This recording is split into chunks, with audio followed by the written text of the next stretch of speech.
we are starting with dividing 4 digits by 2-digit numbers.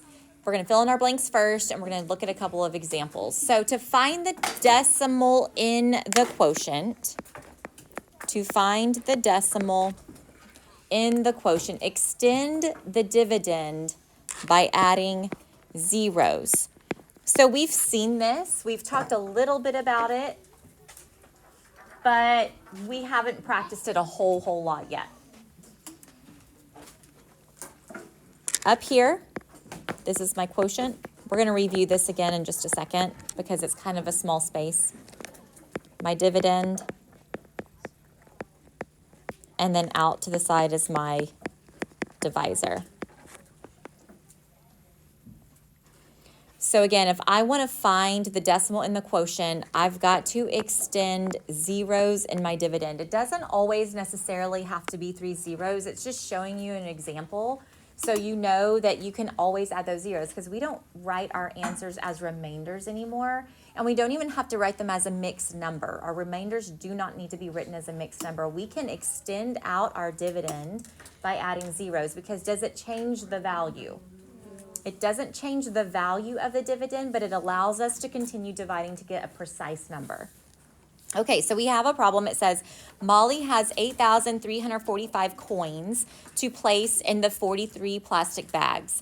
How many coins will be in each bag round to the nearest hundredths place? Okay, let me move this up. Move that up and hide that. Okay, so on your paper, you're going to notice that over here I wrote what is what. It is super important that you know that up here we have the quotient. We just wrote these. We're writing it again. Why? Because it is super important that we are familiar with the vocabulary terms involving division. Inside the house is called the dividend, and outside is the divisor. So you're going to hear me use these words a lot. You've got to know where the dividend is versus the divisor. We all know the quotient is the answer, but a lot of times we still get divisor and dividend flipped around. So you got to know. So you've got your reminders right there for you. Okay, using the standard algorithm to divide by a 2-digit number, I'm going to follow my process steps. My very first step is divide. So I'm going to look at my divisor, and I'm going to see how many times can 43 go into the first digit, 8. 0. 43 cannot go into 8. So I'm going to put a placeholder 0 up at the top. Some people like to put a little X. Some people leave it blank. Leaving it blank is fine. The only thing that you risk is accidentally putting something there that shouldn't go there later. So just be sure that if you don't put anything there, you either remember to scoot it over or just go ahead and put a placeholder 0 or an X. Okay, now how many whole times could 43 go into 83? Only once, which is 43.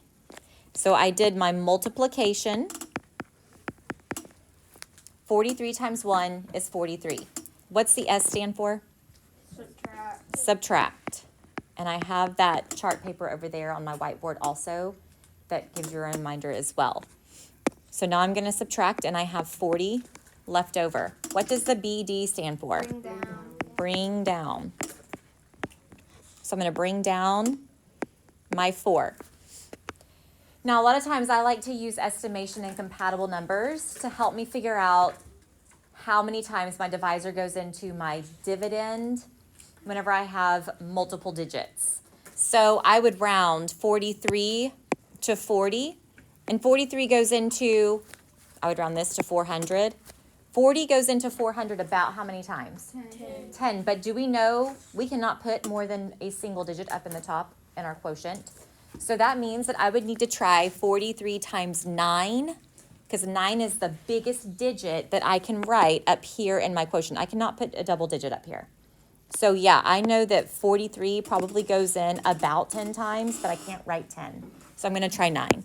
So over here, I'm going to do 43 times 9, and I'm going to see what I actually get when I multiply that out.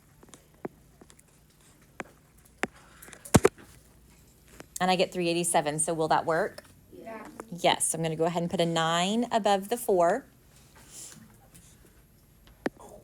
And I'm gonna subtract what 43 times 9 is, which is 387, which requires borrowing and regrouping.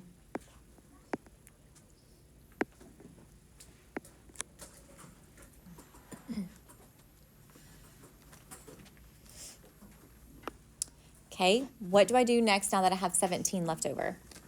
Bring down again. So I have another digit to bring down. So this turns into 175. Again, I'm going to use compatible numbers. I love compatible numbers because it makes it easier for me. So I'm going to use 40 because 40 is close to 43. And what could 40 divide evenly into that's close to 175? 180. 180? 160. 160. So 40 times 4 is 160. So I could try 43 times 4 and see what I get. And that equals 172. So would that work? Do y'all see how compatible numbers are super handy? It's also okay to multiply your divisor by 5. I know that's another strategy that we use sometimes because 5 is that middle number. So if you were to just always take your divisor and multiply it by 5, then you know, okay, it's either more than that or it's less than that. So it's a good middle starting place, but compatible numbers will save you some time. Okay, so 43 times 4 is 172. Multiplied that already. Now I need to subtract. I have remainder 3. We don't do remainders anymore. So I'm going to add my two best friends, which are decimal and 0. And if I add a decimal, I got to pop it to the top. I have to remember to pop it up. I'm going to draw myself a little arrow so that I remember always pop that up. Okay, now I can continue to divide in my dividing process. I had a remainder I subtracted, so now I can bring down. And I can continue dividing. Can 43 go into 30? No, so I have to put my 0 up there in my quotient. I multiply 43 times 0, which is 0. If I subtracted 0 from this, I'm still left with 30. It's an unnecessary step to write, but it's a necessary step to do in your head. So if you're confident in your long division and you know you're not going to make a mistake, you can skip that step. And you can just add another 0 and bring it down. So that 30 turns into 300.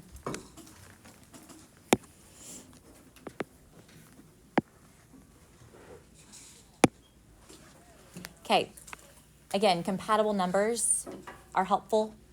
So 43 is close to 40, so about how many times does 40 go into 300? You might look at 280, okay? Or you could round up to 320. But since I'm rounding 43 down, I would go ahead and round the other number down as well. So 40 goes into 280 about how many times? 7 times. So let's try 43 times 7.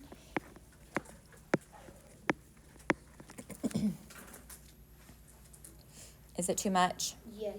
Yeah. So that means that I know for a fact that 43 goes into 300 6 times.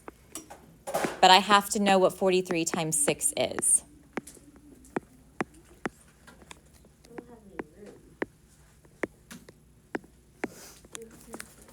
258. So when I subtract that, I have 42. We only have one more step, guys. So I'm going to add one more 0. And that turns into 420.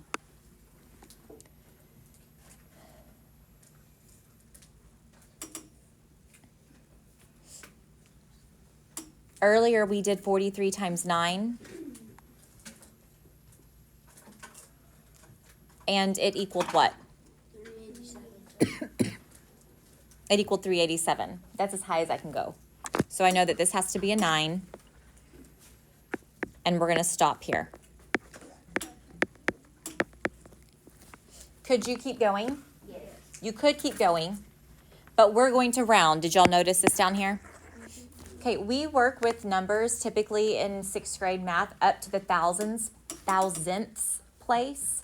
So that means that we are going to round using the thousandths digit to round it to the hundredths place. And that's what our problem told us to do up above anyway. So it says round to the nearest hundredths, which is why I can stop when I have 3 digits after my decimal, because I have enough now.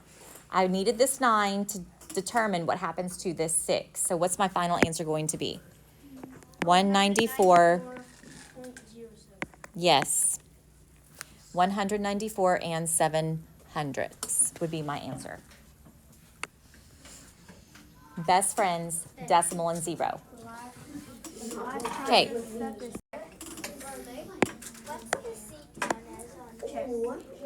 Here's just a breakdown of having zeros in the quotient. This one will go pretty quickly. Oh, it just means check. Sorry, you can fill that in. Yeah, my bad. C is check. Or correct. Or compare different pieces of it. Okay, so find the quotient, round to the, what place again are we rounding to?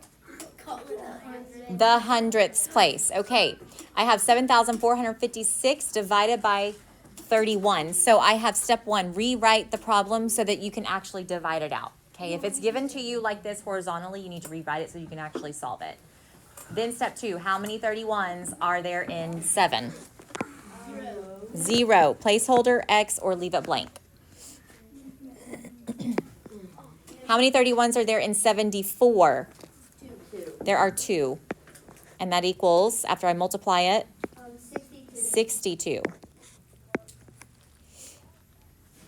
Okay, I have to subtract, which is 12. And what's my next step? Bring down. So how many 31s are in 125? 4. There are 4. Nice. Which is? 124. 124. After I subtract, I have 1. And then I bring down again. How many 31s are in 16? 0. Now again, that step right here is kind of unnecessary if you're confident in long division, but you can show that mathematical process if you wanted to by multiplying and just having 16. But then what do I have to add here?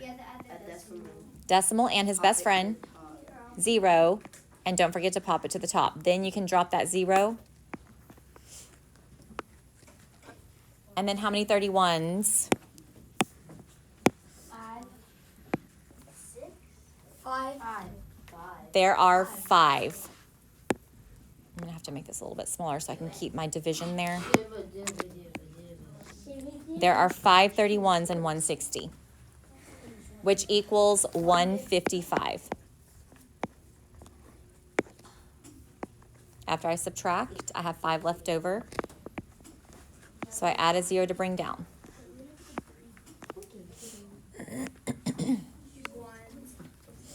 How many 31s are in 50? Only 1. And then I multiply, which is 31.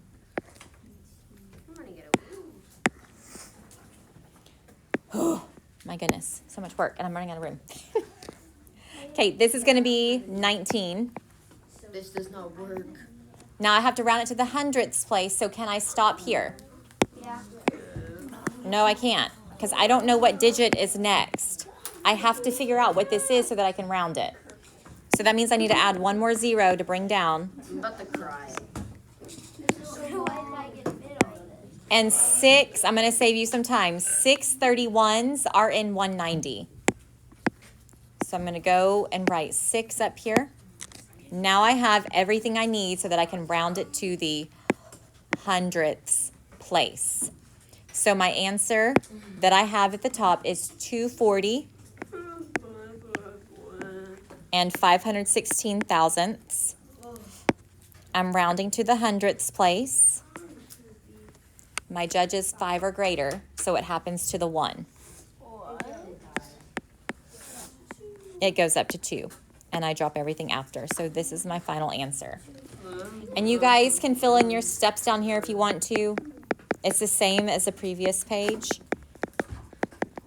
And then all we're going to do now is just practice exactly what we just did. Wait, you forgot number 3. What do you mean? You didn't do 3. How many 31s are in Oh, I sure didn't. Yep, I did leave that out. That should be a 4. Oh, I